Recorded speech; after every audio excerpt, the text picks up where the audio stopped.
இந்த செய்தியை வழங்குபவர்கள் Ravi colours. Kurti, tops, cotton pant, leggings, shawl, kids wears மற்றும் நைட்டிகள், பெண்கள் மற்றும் ஆண்களின் உள்ளாடைகளுக்கு என்றே ஒரு பிரத்யேக showroom. Ravi colours, Raja theatre signal அருகில், நேரு வீதி, புதுச்சேரி. வணக்கம். முக்கிய செய்திகள். அரசுமுறை பயணமாக புதுச்சேரி வந்துள்ள உள்துறை செயலர் முதலமைச்சர் ரங்கசாமியுடன் ஆலோசனை. புதுச்சேரியில் வீட்டு வாசலில் நிறுத்தி வைக்கப்பட்டிருந்த இருசக்கர வாகனம் திருட்டு. மர்ம நபர் திருடி செல்லும் சிசிடிவி காட்சிகள் வெளியாகி பரபரப்பு. மாநிலத்தின் நீண்ட கால பிரச்சினைகளை தீர்க்க நடவடிக்கை எடுக்க வேண்டும். திராவிட முன்னேற்றக் கழகம் சார்பில் உள்துறை செயலரிடம் மனு. அடுத்த தேர்தலில் வெற்றி பெறாவிட்டால் ஏனாமை விட்டு வெளியேறுவேன். முன்னாள் அமைச்சர் ஆவேசம். இனி விரிவான செய்திகள். புதுச்சேரியில் மத்திய திட்டங்கள் குறித்து ஆய்வு செய்த உள்துறை செயலர் சட்டசபையில் முதலமைச்சர் ரங்கசாமியுடன் ஆலோசனை மேற்கொண்டார். மத்திய உள்துறை செயலாளர் கோவிந்த் மோகன், கூடுதல் செயலாளர் அசுதோஷ் அக்னிகோத்ரி ஆகியோர் அரசுமுறை பயணமாக புதுச்சேரிக்கு வந்துள்ளனர். இந்நிலையில் அவர்கள் புதுச்சேரி முதலமைச்சர் ரங்கசாமியை சட்டப்பேரவையில் உள்ள அலுவலகத்தில் சந்தித்தனர். தலைமை செயலகத்தில் நடைபெற்ற ஆய்வுக் கூட்டத்தில் மத்திய அரசின் உதவியுடன் புதுச்சேரியில் செயல்படுத்தப்படும் முதன்மை திட்டங்களின் நிலை மற்றும் புதுச்சேரியில் நடைமுறைப்படுத்தப்பட்டுள்ள புதிய குற்றவியல் சட்டங்கள் குறித்து அரசு அதிகாரிகள் மற்றும் காவல்துறை அதிகாரிகளுடன் தான் நடத்திய ஆய்வு குறித்து விளக்கி கூறினார். பின்னர் முதலமைச்சர் ரங்கசாமி புதுச்சேரியின் வளர்ச்சிக்கான திட்டப்பணிகளில் நிலுவையில் உள்ள கோரிக்கைகள் அடங்கிய மனு ஒன்றினை மத்திய உள்துறை செயலர் கோவிந்த் மோகனிடம் அளித்து கோரிக்கைகளை நிறைவேற்ற உடனடியாக நடவடிக்கை எடுக்குமாறு கேட்டுக்கொண்டார். இந்த சந்திப்பின் போது மத்திய உள்துறை அமைச்சகத்தின் கூடுதல் செயலர் அசுதோஷ் அக்னிகோத்ரி, சார்பு செயலர் ரவி ரஞ்சன், புதுச்சேரி அரசின் தலைமை செயலர் சரத் சவுகான், அரசு செயலர்கள் முத்தம்மா, கேசவன் ஆகியோர் உடன் இருந்தனர். புதுச்சேரியில் வீட்டு வாசலில் நிறுத்தி வைக்கப்பட்டிருந்த இருசக்கர வாகனத்தை மர்ம நபர் திருடி செல்லும் சிசிடிவி காட்சிகள் வெளியாகி பரபரப்பை ஏற்படுத்தியுள்ளது. புதுச்சேரி மூலக்குளம் பகுதியைச் சேர்ந்தவர் சுரேஷ். இவர் அருகே உள்ள கோவிந்தன்பேட்டையில் புதிதாக வீடு கட்டி வருகிறார். இந்நிலையில் இரவு புதிய வீட்டின் முன்பு நிறுத்தி வைக்கப்பட்டிருந்த அவரது இருசக்கர வாகனம் காணாமல் போனதாக மேட்டுப்பாளையம் காவல் நிலையத்தில் அவர் புகார் அளித்துள்ளார். புகாரின் அடிப்படையில் மேட்டுப்பாளையம் காவல்துறையில் வழக்கு பதிவு செய்து அப்பகுதியில் இருந்த கண்காணிப்பு கேமராக்களை காவல்துறையினர் ஆய்வு செய்தனர். அதில் மர்ம நபர் ஒருவர் இருசக்கர வாகனத்தை திருடி செல்லும் காட்சிகள் பதிவாகியிருந்தது. மேலும் விசாரணையில் அவர் முத்திரப்பாளையத்தை சேர்ந்த தேவா என்பது தெரியவந்தது. இதையடுத்து தேவாவை கைது செய்த காவல்துறையினர் அவரிடமிருந்து 75 லட்சம் ரூபாய் மதிப்புள்ள இருசக்கர வாகனத்தை பறிமுதல் செய்தனர். பின்னர் நீதிமன்றத்தில் ஆஜர்படுத்தி காலாப்பட்டு மத்திய சிறையில் அடைத்தனர். இதனிடையே அவர் இருசக்கர வாகனத்தை திருடி செல்லும் சிசிடிவி காட்சிகள் வெளியாகி பரபரப்பை ஏற்படுத்தியுள்ளது. மாநிலத்தின் நீண்டகால பிரச்சினைகளை பரிசீலித்து தீர்க்க நடவடிக்கை எடுக்க வேண்டும் என மத்திய உள்துறை செயலரிடம் எதிர்க்கட்சித் தலைவர் சிவா தலைமையில் திமுக சார்பில் மனு அளிக்கப்பட்டுள்ளது. மத்திய உள்துறை செயலர் கோவிந்தன் மோகன் மத்திய அரசின் உதவியுடன் புதுச்சேரியில் செயல்படுத்தப்படும் முதன்மை திட்டங்களின் நிலைமை பற்றி உள்துறை செயலர் ஆய்வு செய்ய புதுச்சேரிக்கு வருகை தந்துள்ளார். இந்நிலையில் திராவிட முன்னேற்றக் கழக மாநில அமைப்பாளரும் சட்டமன்ற எதிர்க்கட்சித் தலைவருமான சிவா சட்டமன்ற உறுப்பினர்களுடன் உள்துறை செயலரை சந்தித்து மனு அளித்தார். அந்த மனுவில் புதுச்சேரி யூனியன் பிரதேசத்தின் நீண்ட கால கோரிக்கைகளான மாநில அந்தஸ்து, கடன் தள்ளுபடி, கடன் மறுசீரமைப்பு, யூனியன் மேம்பாடு, வேலைவாய்ப்பு, கல்வி, சுற்றுலா, தொழில், சுகாதாரம் போன்ற துறைகள் சார்ந்த கோரிக்கைகளை மனுவாக அளித்தார். துறைமுகத்தை தனியார் மயமாக்குதல், ஜிப்மர் மருத்துவமனையில் புதுச்சேரி குடியிருப்பாளர்களுக்கான பல்வேறு பதவிகளில் இடஒதுக்கீடு, மின்சாரத்துறை தனியார் மயமாக்கலை கைவிட வேண்டும் உள்ளிட்ட கோரிக்கைகளை செயலரிடம் அளித்தனர். இதனைத் தொடர்ந்து செய்தியாளர்களை சந்தித்த அவர் புதுச்சேரியில் நீண்ட கால பிரச்சினையாக உள்ள மாநில அந்தஸ்து மற்றும் கடன் தள்ளுபடி, வருவாய் பற்றாக்குறை பிரச்சினையை நிவர்த்தி செய்தல், தொழில்துறைகளில் புத்துயிர் பெற சிறப்பு திட்டங்கள், துறைமுகத்தை தனியார் மயமாக்குதலை தவிர்க்க வேண்டும், ஜிப்மரில் புதுச்சேரி குடியிருப்பாளர்களுக்கான பல்வேறு பதவிகளில் இடஒதுக்கீடு அளிக்க வேண்டும், புதுச்சேரி பல்கலைக்கழக படிப்புகளில் இடஒதுக்கீடு வழங்க வேண்டும், மின்சாரத்துறை தனியார் மயமாக்கலை தடுக்க வேண்டும் உள்ளிட்ட புதுச்சேரியின் முன்னேற்றத்திற்காக நீண்ட காலமாக நிலவும் பிரச்சினைகளை பரிசீலித்து அவற்றை தீர்க்க உரிய நடவடிக்கை எடுக்க வேண்டும் என்றும் அவர் தெரிவித்துள்ளார். அடுத்த தேர்தலில் வெற்றி பெறாவிட்டால் ஏனாமை விட்டு வெளியேறுவேன் என என முன்னாள் அமைச்சர் மல்லாடி கிருஷ்ணராவ் ஆவேசமாக தெரிவித்துள்ளது பரபரப்பை ஏற்படுத்தியுள்ளது. ஏனாம் பிராந்தியத்தில் சூதாட்ட கிளப் அனுமதியை கண்டித்து டெல்லிக்கான புதுச்சேரி அரசு பிரதிநிதி மல்லாடி கிருஷ்ணராவ் தொடர் போராட்டம் நடத்தி வருகிறார்.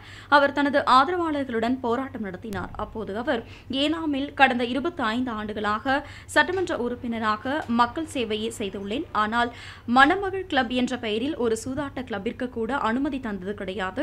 ஆனால் இன்றைய சட்டமன்ற உறுப்பினர் வந்த பிறகு எல்லாமே தலைகீழாக மாறிவிட்டது. ஏனாமில் சூதாட்ட கிளப்புகள் இளைஞர்களை அழிவு பாதைக்கு தள்ள தடம் பதித்துவிட்டது. பிரெஞ்சு கலாச்சாரம் மிக்க ஏனாமின் வரலாற்று பெருமை குழி தோண்டி புதைக்கப்பட்டுள்ளது. சூதாட்ட பிராந்தியமாக ஏனாமிற்கு கெட்ட பெயர் ஏற்பட்டுள்ளது என்று தெரிவித்தார். மேலும் சூதாட்ட கிளப் நடத்த மிகப்பெரிய அளவில் பணம் கைமாறி வருகிறது என்றும் ஏனாம் காவல் நிலையங்களில் அருகே பல லட்சம் ரூபாய் பந்தயம் கட்டி சூதாட்டம் நடைபெறுகிறது. இதனை தடுக்காமல் காவல்துறையினரும் வேடிக்கை பார்க்கின்றனர் என்று குற்றம் சாட்டினார். மேலும் இது தொடர்பாக துணைநிலை ஆளுநர், முதலமைச்சர் ஆகியோரிடம் புகார் தெரிவிக்கப்பட்டுள்ளது. அடுத்து சட்டசபை தேர்தல், ஏனாம் வளர்ச்சிக்கான தேர்தல். அடுத்து சட்டசபை தேர்தலில் ஏனாம் தொகுதியில் தான் ஜெயிப்பேன் என்றும், அப்படி ஜெயிக்காவிட்டால் ஏனாம் பிராந்தியத்தை விட்டு வெளியேறுவேன் என்றும் அவர் தெரிவித்துள்ளார். புதுச்சேரிக்கு மாநில அந்தஸ்து வழங்கிட வேண்டும் என்பன உள்ளிட்ட பல்வேறு கோரிக்கைகள் அடங்கிய மனுவை அதிமுகவினர் மத்திய உள்துறை செயலரிடம் வழங்கினர். புதுச்சேரிக்கு அரசுமுறை பயணமாக வந்துள்ள மத்திய உள்துறை செயலர் கோவிந்த் மோகனை சட்டப்பேரவையில் முதலமைச்சர் ரங்கசாமி முன்னிலையில் அண்ணா திராவிட முன்னேற்றக் கழக மாநில செயலாளர் அன்பழகன் தலைமையில் அதிமுக நிர்வாகிகள் சந்தித்து மனு அளித்தனர். அவர்கள் அளித்துள்ள மனுவில் புதுச்சேரி மக்களின் நீண்ட நாள் கோரிக்கையான புதுச்சேரி மாநிலத்திற்கு மாநில அந்தஸ்து வழங்க வேண்டும், உள்ளாட்சி தேர்தலை உடனடியாக நடத்த வேண்டும், மாநிலத்தின் கடன்களை தள்ளுபடி செய்ய வேண்டும், புதுச்சேரி மாநிலத்தை மத்திய நிதி கமிஷனில் சேர்க்க வேண்டும், 15 ஆண்டுகளாக அமல்படுத்தாத மத்திய அரசின் கல்வி உரிமை சட்டத்தை அமல்படுத்த வேண்டும், மின்துறை தனியார் மயமாக்கும் முடிவை கைவிட வேண்டும் உட்பட பல்வேறு கோரிக்கைகள் மற்றும் மாநில வளர்ச்சிகள் குறித்து குறிப்பிடப்பட்டுள்ளது. நிகழ்ச்சியின் போது மாநில பொருளாளர் ரவி பாண்டுரங்கன், மாநில அண்ணா தொழிற்சங்க பேரவை செயலர் பாப்புசாமி ஆகியோர் உடன் இருந்தனர். மத்திய அரசு கொண்டு வந்துள்ள தொழிலாளர் சட்ட திருத்தத்திற்கு எதிர்ப்பு தெரிவித்து புதுச்சேரி அனைத்து தொழிற்சங்கத்தினர் சார்பில் கருப்பு கொடி ஏந்தி ஆர்ப்பாட்டம் நடைபெற்றது. மத்திய அரசானது 44 தொழிலாளர் நல சட்டங்களை திருத்தம் செய்துள்ளது. 2020ஆம் ஆண்டு சட்ட திருத்தம் கொண்டு வந்த செப்டம்பர் 22ஆம் தேதியை கருப்பு தினமாக கடைபிடித்து போராட்டம் நடத்த மத்திய தொழிற்சங்கங்கள் அழைப்பு விடுத்துள்ளன. இதை ஏற்று புதுச்சேரி அனைத்து தொழிற்சங்கங்கள் சார்பில் சுதேசி மில் அருகே கருப்பு கொடி ஏந்தி கண்டன ஆர்ப்பாட்டம் நடைபெற்றது. ஆர்ப்பாட்டத்திற்கு ஏஐடியூசி மாநில பொதுச் செயலாளர் சேது செல்வம், சிஐடியு மாநில செயலாளர் சீனிவாசன், ஐஎன்டியூசி மாநில பொதுச் செயலாளர் ஞானசேகரன் ஆகியோர் தலைமை வகித்தனர்.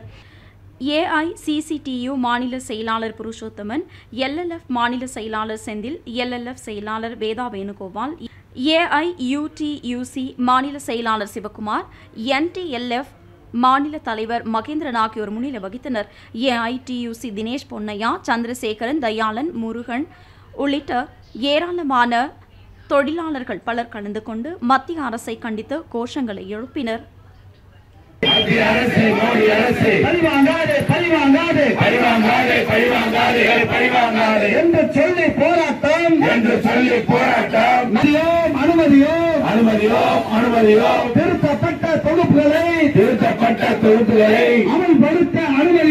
எஸ்சி, எஸ்டி, ஓபிசி பிரிவினருக்கான இடஒதுக்கீட்டை எதிர்க்கும் காங்கிரஸ் கட்சியை கண்டித்து புதுச்சேரி மாநில பாரதிய ஜனதா கட்சி சார்பில் கண்டன ஆர்ப்பாட்டம் நடைபெற்றது.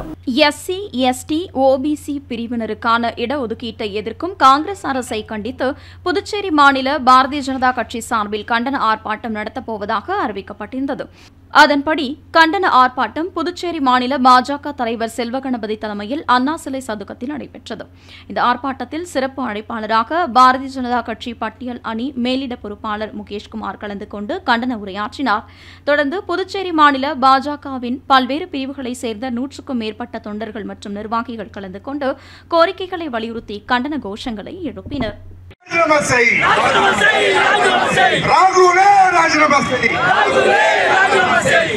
எம்பி பதவியை ராஜினாமா செய்.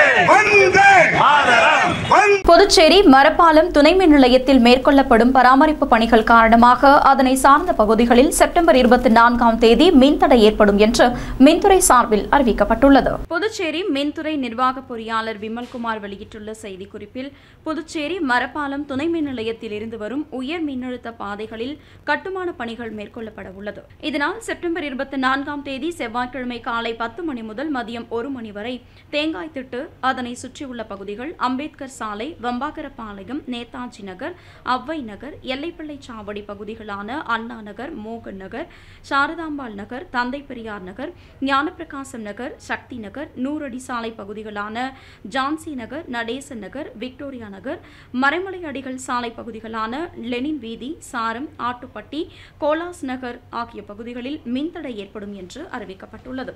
மேலும் பொதுமக்கள் தங்களது பணிகளை திட்டமிட்டுக் கொண்டு மின்துறைக்கு ஒத்துழைப்பு அளிக்குமாறும் கேட்டுக் கொள்ளப்பட்டுள்ளனர். புரவலர் வேல்சொக்கநாதன் நினைவு தினத்தையொட்டி நடைபெற்ற கராத்தே சாம்பியன்ஷிப் சுழற்கோப்பை போட்டியில் வெற்றி பெற்ற வீரர்களுக்கு பரிசுகள் மற்றும் சான்றிதழ்கள் வழங்கப்பட்டது. புரவலர் வேல்சொக்கநாதன் நினைவு கராத்தே சாம்பியன்ஷிப் போட்டி மற்றும் பிளாக் பெல்ட் வழங்கும் நிகழ்ச்சி வேல்சொக்கநாதன் திருமண நிலையத்தில் நடைபெற்றது. CKK கராத்தே இன்டர்நேஷனல் பள்ளியின் துணைத் தலைவர் ஞானசேகரன் தலைமையில் நடைபெற்ற விழாவில் வேல்சொக்கநாதன் அறக்கட்டளை நிர்வாகிகள் பாஸ்கர், செல்லப்பெருமாள், ரீனா, ஐஸ்வர்யா, விஸ்வசுந்தரம், தனலட்சுமி மற்றும் வெற்றிவேல் ராஜேந்திரன் ஆகியோர் முன்னிலை வகித்தனர். விழாவில் சிறப்பு விருந்தினராக அறக்கட்டளை நிறுவனரும் திருமண மண்டப உரிமையாளர் நல சங்கத்தின் தலைவருமான இசைக்கலைவன் கலந்து கொண்டு போட்டியில் பங்கேற்ற வெற்றி பெற்ற வீரர்களுக்கு சான்றிதழ் மற்றும் பரிசுகளை வழங்கி பாராட்டினர். அதனைத் தொடர்ந்து தேர்ச்சி பெற்ற வீரர்களுக்கு பிளாக் பெல்ட் வழங்கப்பட்டது.